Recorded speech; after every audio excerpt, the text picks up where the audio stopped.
अस्सलाम वालेकुम dear students. Gases के पोर्शन में काइनेटिक मॉलिक्यूलर थ्योरी पढ़ने के बाद गैसेस पे मज़ीद स्टडी करने के लिए हम गैस के लॉज पढ़ेंगे। हमारे पास 6 गैस के लॉज हैं जिनमें हम गैसेस के कुछ रिलेशंस पढ़ते हैं। जैसे गैस का जो वॉल्यूम है, जो स्पेस है, उस स्पेस का प्रेशर के साथ क्या रिलेशनशिप है।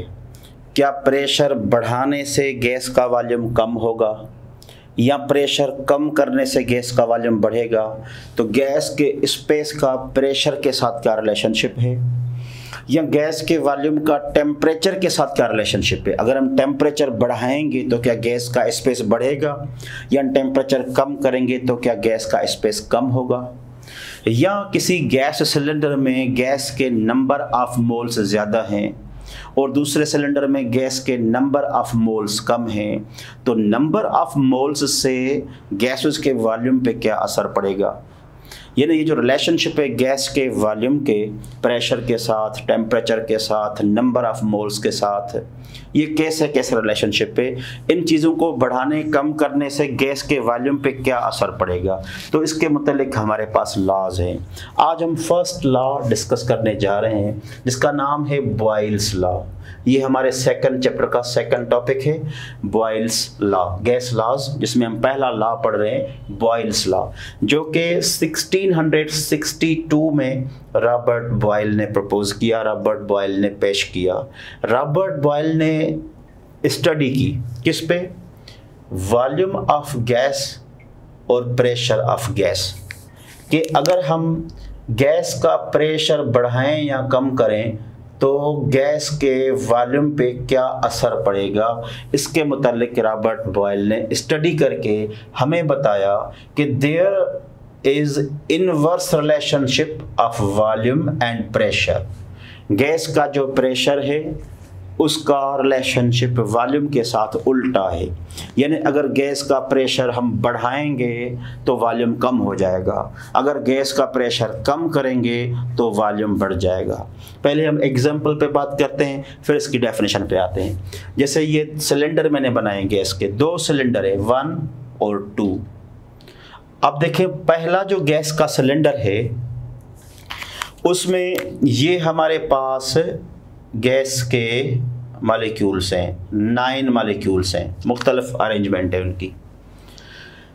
अब इस सिलेंडर के ऊपर ये पी बन लिखा है, माना ये पिस्टन है, ये ढक्कन है, जिसकी वजह से गैस मॉलिक्यूल्स एक्सेस करते हैं। अगर ये ढक्कन हम हटा देंगे तो गैस मॉलिक्यूल्स उड़ जाएंगे। अब देखिए, ये ढक्कन इधर से लेकर इधर तक मैंने मूव किया, यानी ये पिस्टन है, ये पिस्टन का ये दबाव है, प्रेशर है। तो आप देखें अभी हमारे पास ये प्रेशर है और इधर से लेकर इधर तक गैस का वॉल्यूम है। अब मैं इस सिलेंडर को चेंज करता हूँ। अब मैं सिलेंडर का जो ढक्कन है, जो पिस्टन है, जो लिड है इसके ऊपर, वो मूवेबल है, उसके ऊपर मैं वजनी चीज़ रखता हूँ, यानी प्रेशर को बढ़ा देता हूँ। अब देखें, फर्स्ट सिलेंडर में ये फर्स्ट प्रेशर कितना है, अब सेकंड सिलेंडर में सेकंड प्रेशर बहुत ज़्यादा है। जब प्रेशर बढ़ जाएगा तो 9 मॉलिक्यूल्स आपस में करीब आ जाएंगे ना। अब यानी गैस का वॉल्यूम क्या बना, ये इतना वॉल्यूम। तो आप देखें, पहला प्रेशर और पहला वॉल्यूम क्या है, सेकंड प्रेशर और सेकंड वॉल्यूम क्या है। यानी पहला प्रेशर कम था तो वॉल्यूम ज़्यादा था। अब हमने प्रेशर को बढ़ा दिया तो वॉल्यूम क्या हो गया, कम हो गया। ये अगर गैस के 2 मॉलिक्यूल्स हैं, यहाँ से यहाँ तक ये इनका स्पेस है, अगर इसके ऊपर मैं प्रेशर बढ़ाता जाऊँगा तो गैस का वॉल्यूम कम होता जाएगा ना। यानी जब हम गैस को प्रेशराइज करते हैं, गैस मॉलिक्यूल्स को गैस सिलेंडर के ऊपर हम दबाव बढ़ाते जाएंगे तो उसका जो स्पेस होगा वो कम होता जाएगा। यानी वॉल्यूम का और प्रेशर का आपस में उल्टा रिलेशनशिप है। अगर हम प्रेशर बढ़ाएंगे तो वॉल्यूम कम हो जाएगा, अगर प्रेशर हम कम करेंगे तो वॉल्यूम बढ़ जाएगा। ये प्रेशर और वॉल्यूम का जो इफेक्ट है, जो रिलेशनशिप है, ये किसने स्टडी किया था, रॉबर्ट बॉयल ने। तो फर्स्ट रिलेशनशिप रॉबर्ट बॉयल ने दिया, गैसेस के वॉल्यूम का प्रेशर के साथ क्या रिलेशनशिप है, जिसको हम डिफाइन करेंगे मैथमेटिकल लैंग्वेज में। ये डेफिनेशन है, V for volume of gas किताब में लिखा हुआ है वॉल्यूम ऑफ गिवन मास। तो गिवन मास जितना भी है उसको छोड़ दो, कितने भी मास का गैस का जितना भी स्पेस है वो प्रोपोर्शनल होता है, वो रिलेशनशिप रखता है किसके साथ? प्रेशर के साथ। प्रेशर को हमने 1/, में रख लिया, यानी इनवर्सली रिलेशनशिप रखता है। तो गैस का वॉल्यूम इनवर्सली रिलेशनशिप रखता है प्रेशर का। हम डिफाइन करेंगे volume of given mass of gas is inversely proportional to the pressure. एक शर्त है, कौन सा शर्त है? Temperature remains constant, temperature remains unchanged. अगर आप ऊपर से प्रेशर बढ़ाओ गैस का और नीचे से हीट अप करके गैस मॉलिक्यूल्स को काइनेटिक एनर्जी देते जाओ, फिर तो मॉलिक्यूल दूर जाएंगे, फिर तो वॉल्यूम पे कोई इफेक्ट नहीं होगा। शर्त ये है, अगर एक सिलेंडर पे आप प्रेशराइज करना चाहेंगे तो टेम्परेचर की छेड़छाड़ नहीं करेंगे। अगर आपने टेम्परेचर की छेड़छाड़ की तो वॉल्यूम और प्रेशर का इफेक्ट नहीं होगा। जैसे डायग्राम पे फिर से देखें, मैंने सिर्फ प्रेशर बढ़ाया है, अगर मैं प्रेशर भी बढ़ाऊं और नीचे से हीट भी करूं फिर वॉल्यूम पे कोई इफेक्ट नहीं होगा। टेम्परेचर जो इस सिलेंडर का पहले था और जो बाद में है, टेम्परेचर पर को मैंने कोई छेड़छाड़ नहीं किया है। तो अगर टेम्परेचर कांस्टेंट है तो गैस के वॉल्यूम का प्रेशर के साथ उल्टा रिलेशनशिप होगा। दूसरी बात, बहुत ही इंपॉर्टेंट बात जो आपको आगे समझ में आएगी, इसको मैं स्टार लगाता हूं, बहुत इंपॉर्टेंट है और आगे मैं डिस्कस करूंगा।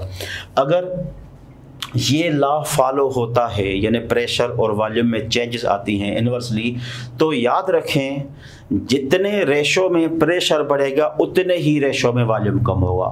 यानी अगर प्रेशर डबल हो जाएगा तो वॉल्यूम कितना कम होगा? वॉल्यूम हाफ हो जाएगा। अगर प्रेशर 4 गुना बढ़ जाएगा तो वॉल्यूम 4 गुना हाफ होगा।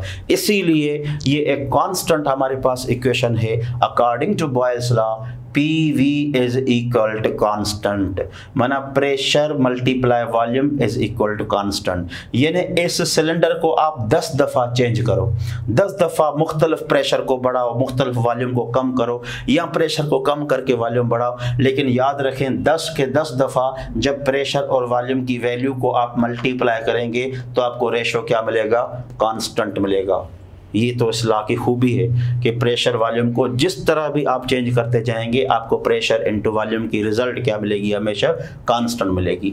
अगर हम गैसेस के ये P1 है, ये P2 है, ये V1 है, ये V2 है, तो इससे फार्मूला क्या बनता है? डेरिवेशन क्या बनती है? P1V1 is equal to P2V2। ये फार्मूला हम प्रॉब्लम्स में इस्तेमाल करेंगे। अगर किसी गैस का एक प्रेशर दिया हुआ है, वॉल्यूम दिया हुआ है और दूसरा प्रेशर चेंज कर रहे हैं, दूसरा वॉल्यूम पूछ रहे हैं, तो ये हम फार्मूला इस्तेमाल करेंगे।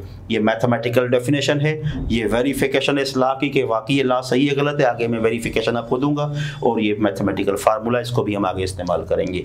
तो इस लॉ के डेफिनेशन से हमें फाइनल कंक्लूजन क्या मिला? ये मिला कि अगर हम प्रेशर को इंक्रीज करेंगे तो वॉल्यूम क्या होगा? डिक्रीज। अगर प्रेशर को डिक्रीज करेंगे तो वॉल्यूम क्या होगा? इंक्रीज।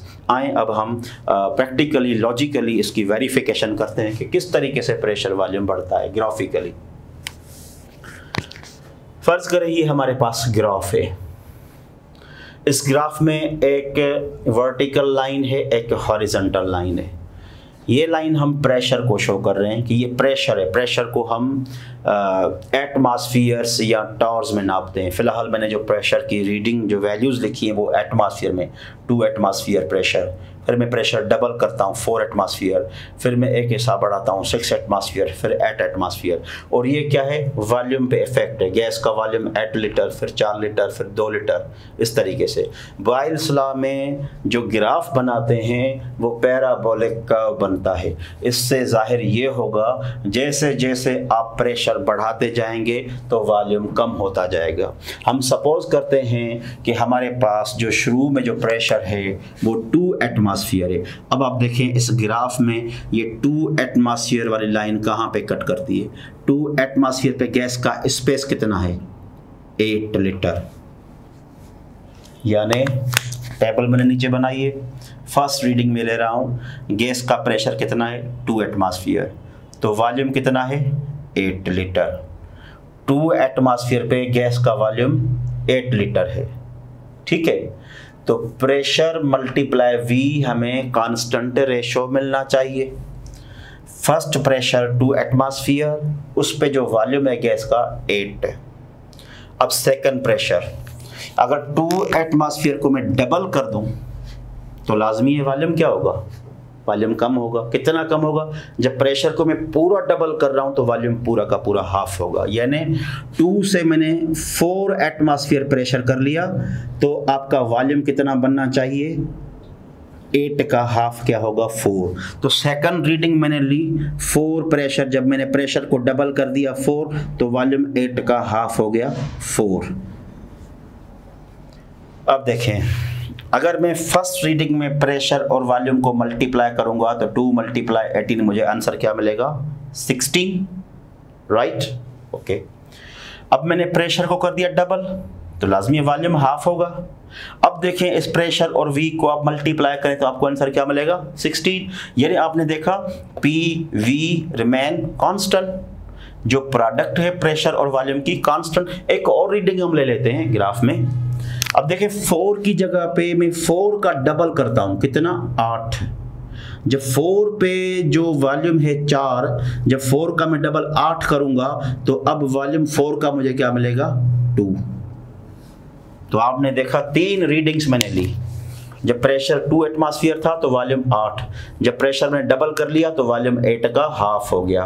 जब 4 का मैंने डबल कर लिया 8 तो वॉल्यूम 4 का हाफ क्या बन गया, 2। अब आप तीनों रीडिंग में देखें, तीसरी रीडिंग में मैंने प्रेशर रख लिया 8, वॉल्यूम बन गया 2, 8 प्रेशर वॉल्यूम 2। अब देखें इनकी प्रोडक्ट निकालें, क्या आंसर मिलेगा, 16।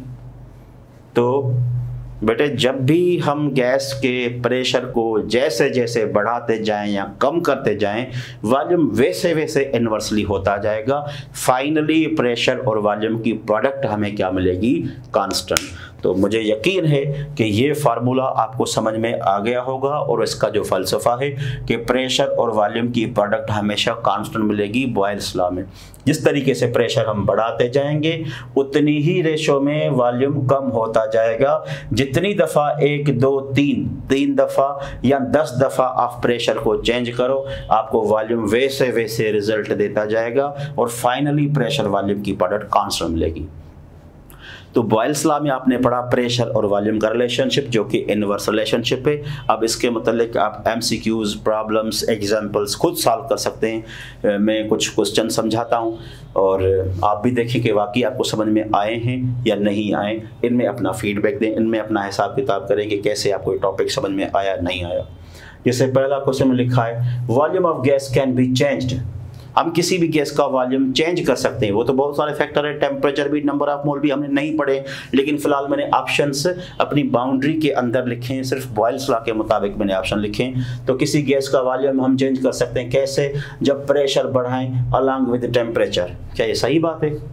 आप प्रेशर भी बढ़ाएं, ठीक है ना, ऊपर से आप प्रेशर भी बढ़ाएं और नीचे से टेम्परेचर भी बढ़ाएं, तो फिर तो वॉल्यूम पे असर नहीं होगा ना भाई। प्रेशर बढ़ाएंगे ये मॉलिक्यूल करीब होगा, लेकिन नीचे से आप टेम्परेचर, एनर्जी भी दे रहे हैं कि मॉलिक्यूल दूर जाएं, तो दोनों फोर्स आपस में कैंसिल हो जाएंगी, यानी गैस के वॉल्यूम पे असर नहीं पड़ेगा। तो A option is wrong, volume of gas can be change when pressure is increase along temperature, गलत। Second option when pressure is increase at constant temperature, हाँ ये जरूर है, गैस का वॉल्यूम चेंज होगा। कैसे, इंक्रीज डिक्रीज, वो मैं नहीं पूछ रहा हूँ, मैं पूछ रहा हूँ जस्ट गैस का वॉल्यूम चेंज होगा जब हम प्रेशर बढ़ाएंगे और टेम्परेचर की छेड़छाड़ नहीं करेंगे। Third option when pressure is decrease temperature remain same, अगर प्रेशर को हम कम करेंगे तब भी गैस फैलेगी, गैस का वॉल्यूम बढ़ेगा और टेम्परेचर सेम ही रहेगा। इन्हें दो ऑप्शंस ऐसे हैं जो इस बात को फेवर दे रहे हैं कि गैस का वॉल्यूम चेंज हो सकता है। तो हमारा करेक्ट ऑप्शन क्या होगा, बोथ बी एंड सी। ये कॉन्सेप्ट था बॉयल्स लॉ का। सेकंड क्वेश्चन भी सब कुछ मैंने समझा दिया है, अब ये आपकी रिव्यू है। What is the change in volume, volume में क्या चेंज आएगी if pressure is increase from 1 atmosphere to 2 atmosphere. अगर प्रेशर को 1 एटमॉस्फेयर से 2 एटमॉस्फेयर में चेंज करें तो वॉल्यूम में क्या चेंज आएगी।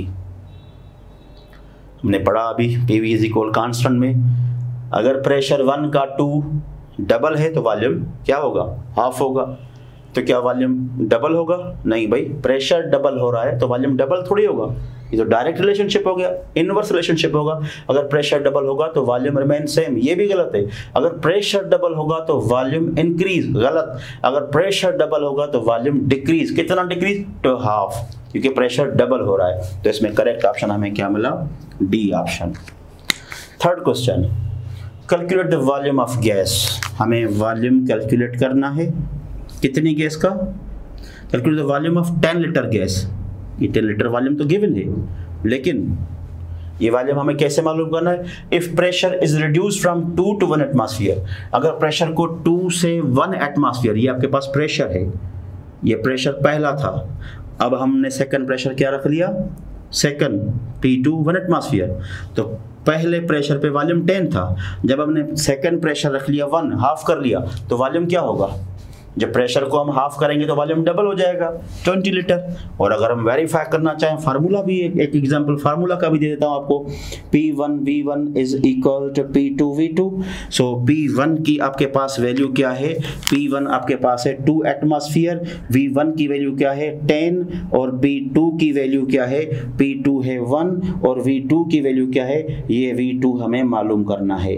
तो इसके लिए जब हम फार्मूला बनाएंगे, so V2 will be equal to 2 multiply 10 upon 1, it will be equal to 20 litre. हम इस तरीके से भी कर सकते हैं, और वैसे लॉजिकली मैंने इतने अच्छे तरीके से आपको लॉजिक बता दिया है कि जितना जितना प्रेशर बढ़ेगा उतना वॉल्यूम कम होगा, हमें कैलकुलेशन की जरूरत नहीं पड़ेगी। Last example question MCQ, what change of pressure is needed to increase the volume of gas from 100 liter to 150? थोड़ा सा अलग थलग क्वेश्चन है। हमें किसी गैस का स्पेस मिल रहा है 100 लीटर, उसको हमें बढ़ाना है 150 लीटर, तो कितनी प्रेशर में चेंज करनी पड़ेगी? क्या प्रेशर को हम 2 से 3 एटमॉस्फेयर चेंज करेंगे? भाई प्रेशर को जब 2 से 3 एटमॉस्फेयर बढ़ाएंगे, 2 से लेकर 3, तो क्या वॉल्यूम बढ़ेगा? वॉल्यूम कम होगा, 100 से 150 थोड़ी, 100 से कम हो जाएगा। ए स्टेटमेंट गलत। बी, अगर हम प्रेशर डिक्रीज करेंगे 1.5 to 1 एटमॉस्फेयर, हाँ ये अगर प्रेशर को ज़्यादा से कम में रखेंगे तो वॉल्यूम 100 से 150 में भी बढ़ जाए। Pressure is increase little bit, ये गलत है। तो बी ऑप्शन इन चारों ऑप्शंस में हमें सही लग रहा है। और वैसे भी हम रेशो देखें, क्या 100 से हम डबल कर रहे हैं? नहीं, 100 का एक हिस्सा बढ़ा रहे हैं। तो देखें 1.5 से क्या हम 1 एटमॉस्फेयर हाफ कर रहे हैं? नहीं, 1.5 का एक हिस्सा हम कम कर रहे हैं। तो ये नहीं, ये ऑप्शन सही हो सकता है। वैसे अगर हम कैलकुलेशन करें P1V1 इज इक्वल P2V2, तो ये P1 की वैल्यू, V1 की, P2V2 की वैल्यू, इस तरीके से भी हमें ये मिल रहा है 1 एटमॉस्फेयर। यानी बिल्कुल प्रेशर को 1.5 से हम 1 एटमॉस्फेयर में जब चेंज करेंगे तब वॉल्यूम 100 से 150 लीटर तक बढ़ेगा। तो ये हो गया आपका बॉयल्स लॉ। इसमें आपने पढ़ा प्रेशर इनवर्स रिलेशनशिप रखता है टेम्परेचर के साथ। इसमें आपने इंट्रोडक्शन भी पढ़ा बॉयल्स लॉ का, डेफिनेशन भी पढ़ी, इसकी आपने मैथमेटिकल वेरिफिकेशन भी पढ़ी, इसका आपने डायग्राम भी पढ़ा, मैंने डायग्रामेटिकल भी आपको समझाया, मैंने इसके जो इसका ग्राफ है ग्राफिकली भी समझाया, इसकी वेरिफिकेशन भी हमने की, इसके एग्जाम्पल प्रॉब्लम भी हमने किए फार्मूला अप्लाई करके। अब मज़ीद आप इसकी प्रैक्टिस करना। नेक्स्ट लेक्चर में हम पढ़ेंगे चार्ल्स लॉ। ठीक है जी, अल्लाह हाफिज़।